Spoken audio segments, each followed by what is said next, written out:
detailed knowledge and even yeshiva type knowledge, leading to a soga immediate emerson grasp and understanding of Elokus, and then putting yourself higher than that and going with a simplicity. That the Rebbe Rashab, in his famous, he made a famous sikha in the year, I think it was Tofrei Summer.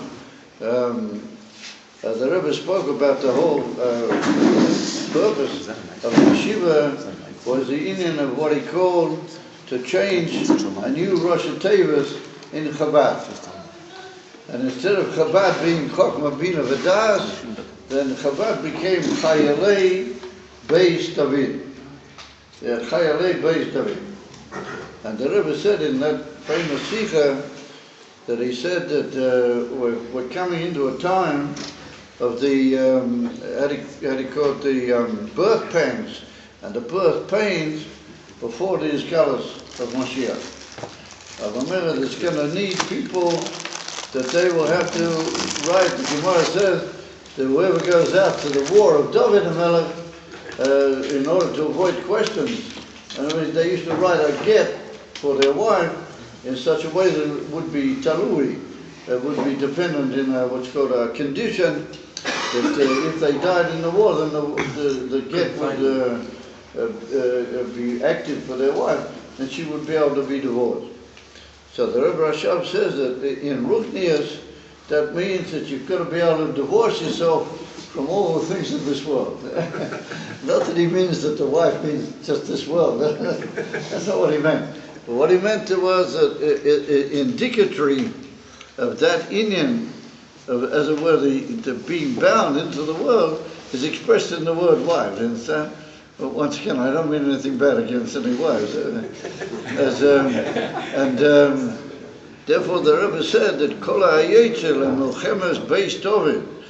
And what's Milchemes Beis David? The bringing of Mashiach. Yeah, the work and the struggle to bring Mashiach. Then who are going to be the Chayalei Beis David? Adavki, these young Bocharim are going to become in Gilad, and they're going to grow up and they're going to go out. They're going to fight the last war. And the Rebbe reckons out over there how it's going to be a war, a really terrible, they call it a struggle. Because it's going to grow up, the whole sort of cynicism of the outside world in such a way that it's going to be just to be a Yid. And just to keep Yiddishkeit, you've got to be able to stand against the huge current which runs in another direction. And if we only think carefully of the matzav we're in, you can see it so clearly that there's a huge torrent working out there the whole time.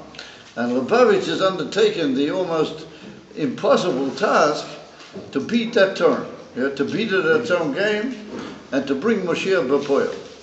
And there's never been anybody like the Rebbe in the history of rabbinic history.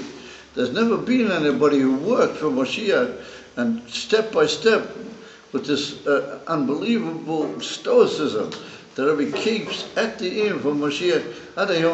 Until this day, it's just everything is Moshiach and bringing Moshiach and changing the world and beating this tremendous torrent that's working out there.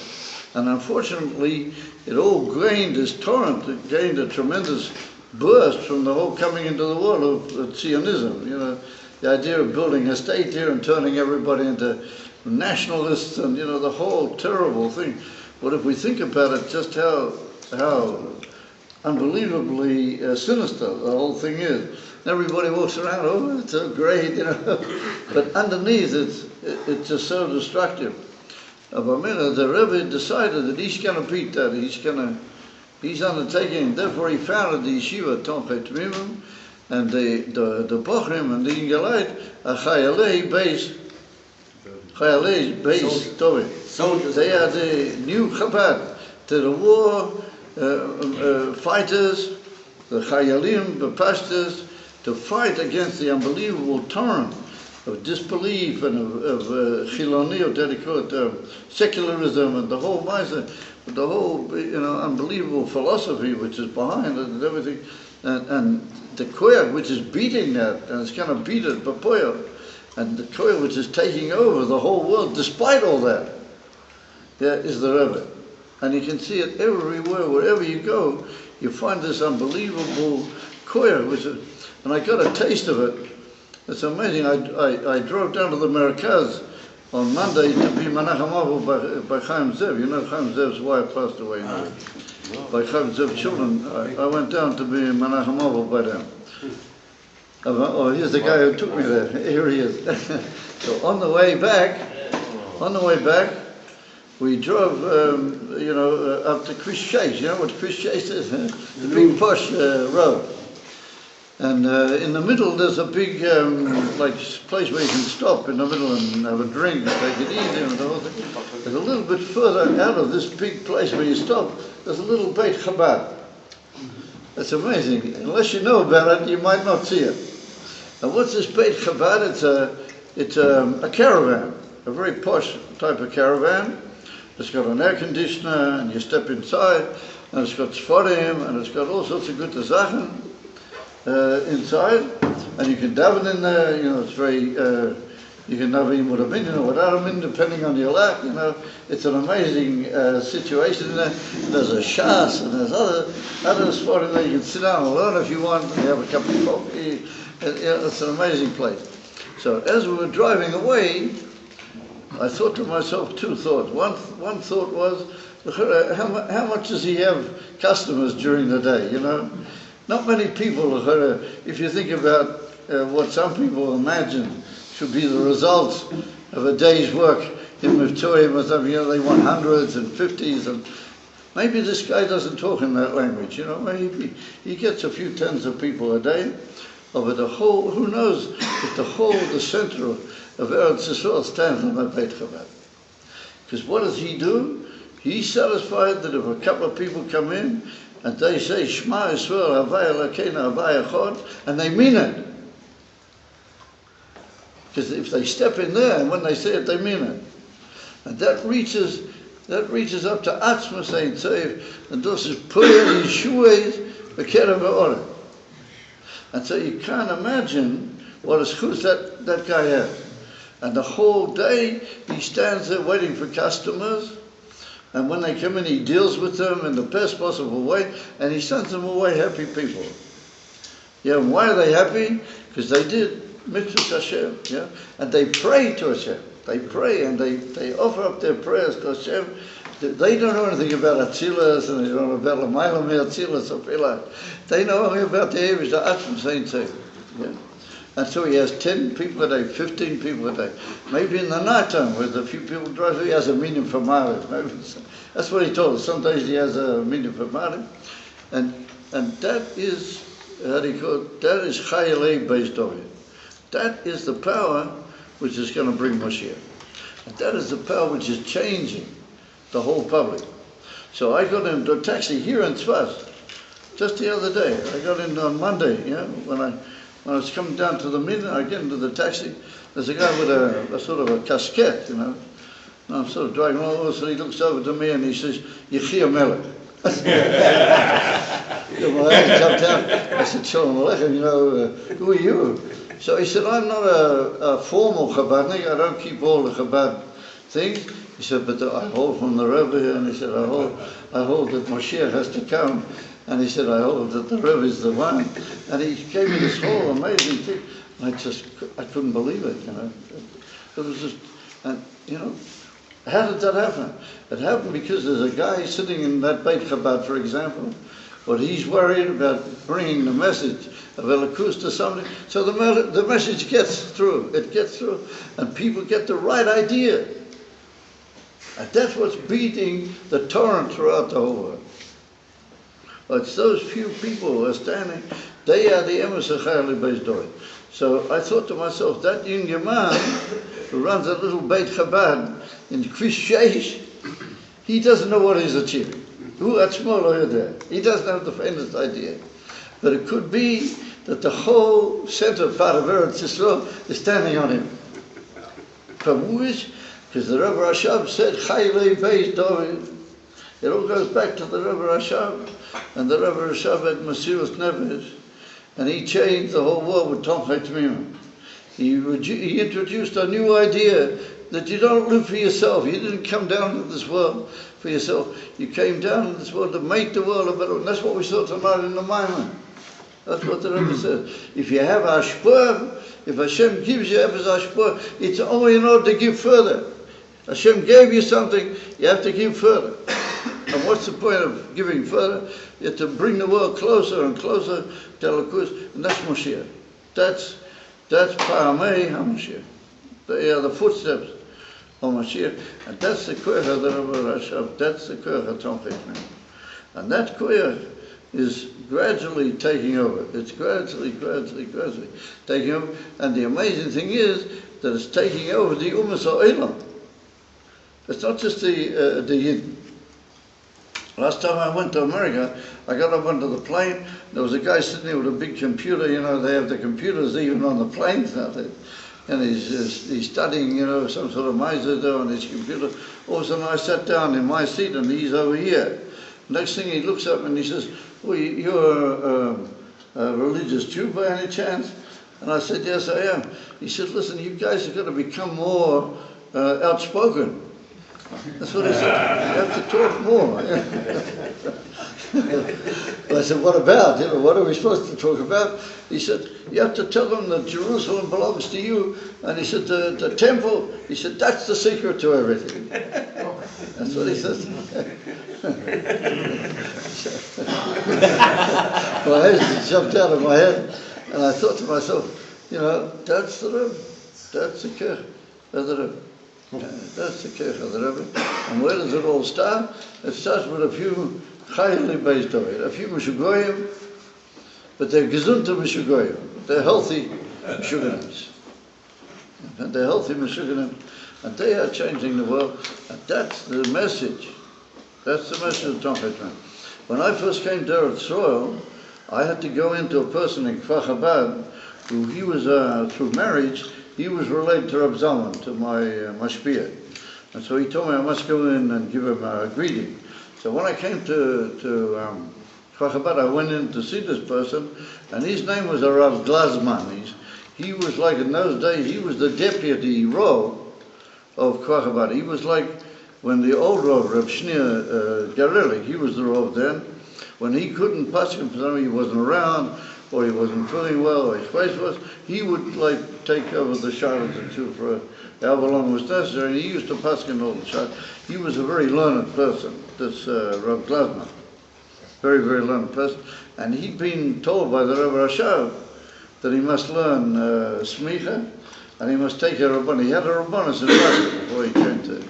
He must take over a rabbinic post.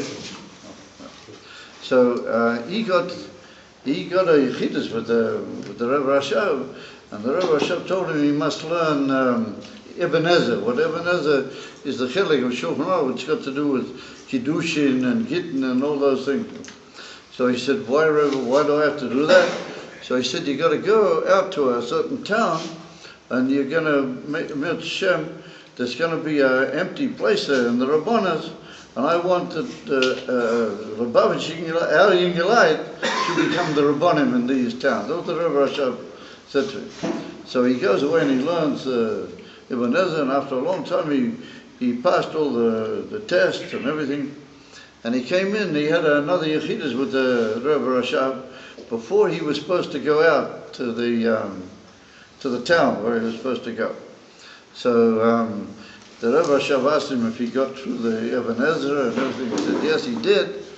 So the Rebbe Rashab said to him, "No, you know, there's this place that's becoming empty, and you're the man for the job. You know, I'd like you to do it." So all of a sudden he says to the Rebbe Rashab, he said, "Rebbe, I don't know if I can do it." That's it. So the Rebbe Rashab looks at him here with a very puzzled look.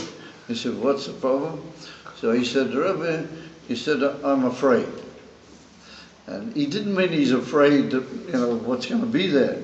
He's afraid to take the responsibility. That's what he meant.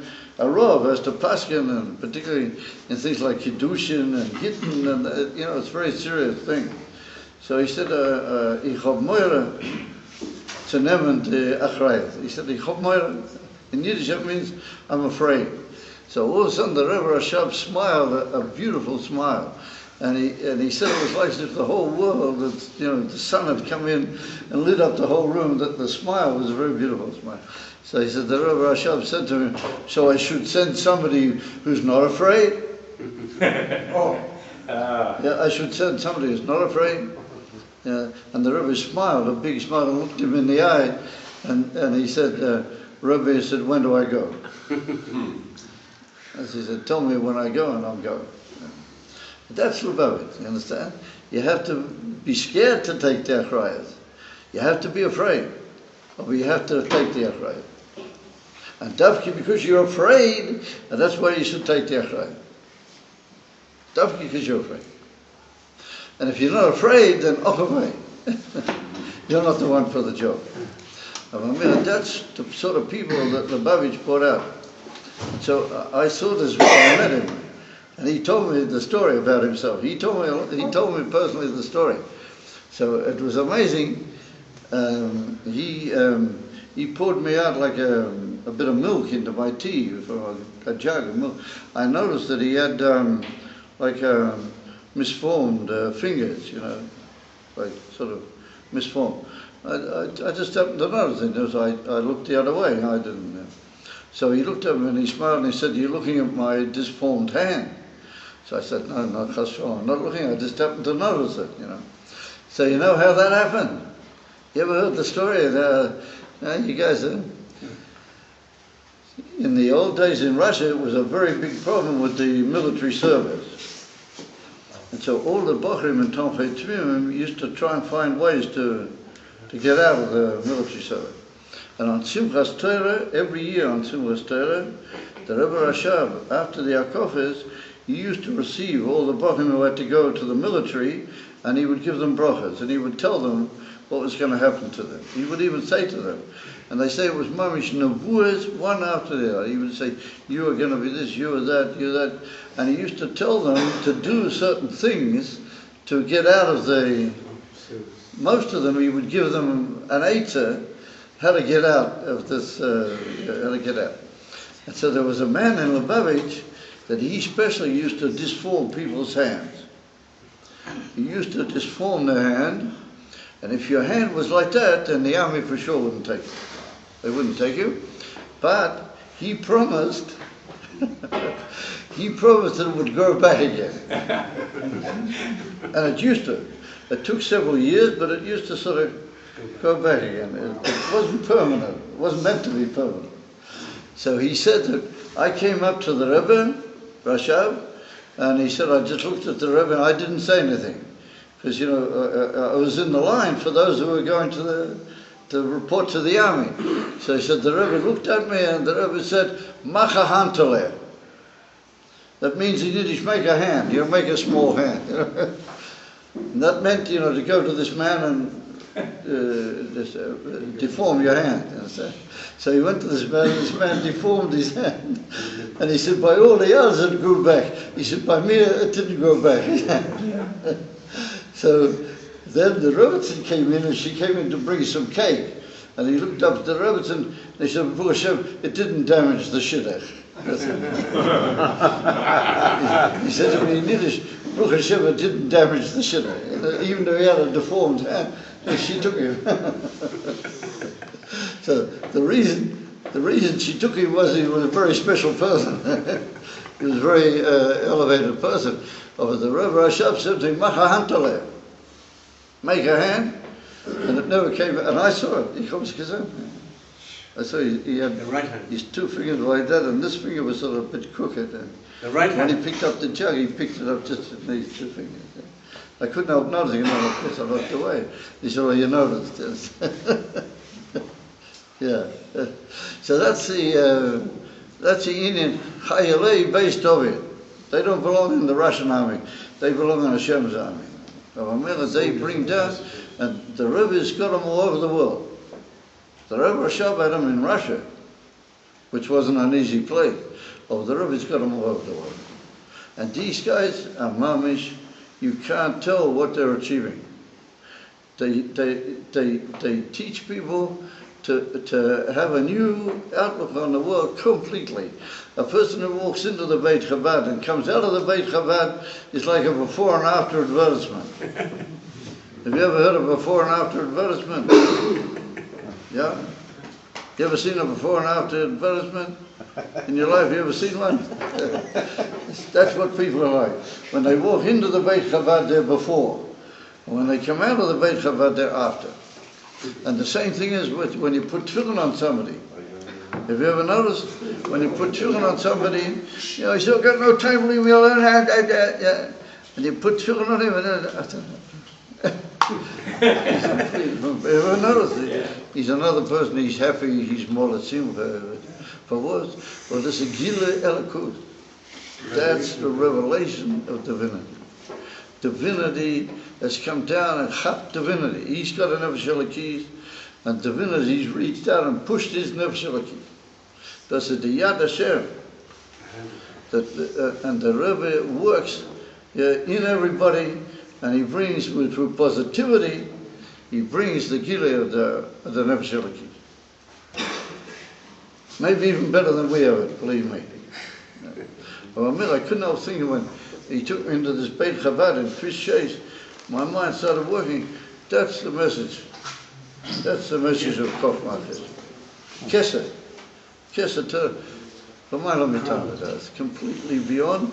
You know, that comes down and reaches into each and every one, and that's beating the Mayim Rabbi. That's beating the Torah. Don't become spoiled from the Torah. Don't become spoiled. Don't become affected. You know, you see all these things. I went outside the house today to throw out the rubbish. She found a petty from the anti-Charedim, a petty from the anti-Charedim. They're saying that the Rosh that he got in, he's no good because he's Mekaro the Charedim, and they are bad for everybody. You got to stop the hit down the road. That's what they write. In other words, the Mayim Rabim, they're just a losing voice. They're losing.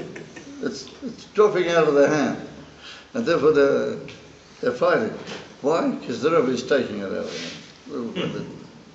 It's moving out of there. And the Chayalei Beis David are gradually advancing. There's a big advance, there's a big offensive that's taking place. That's the Chayalei Beis David. And that's Be'ez Hashem winning the war. And it's just a question of how much we believe. And it can be miyad, take it miyad, mamish. And tomorrow morning we'll be sitting in Yerushalayim with the Rebbe. Amen. And we're starting a whole new world. Take it miyad. You've got to get this into people's heads. But this is a calculated offensive. It's not just something that's happening.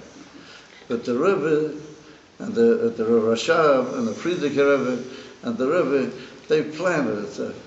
It's an offensive. It's taking over the whole world. And we're all chayalim. Each and every one of us are soldiers, and we're going to do it the way a soldier does it. Don't ask any questions. You just keep moving. But you know what the goal is. You know where you're heading. This Moshiach. L'chaim.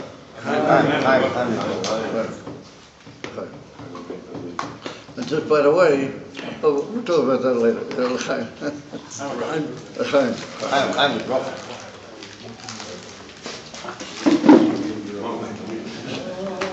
Die.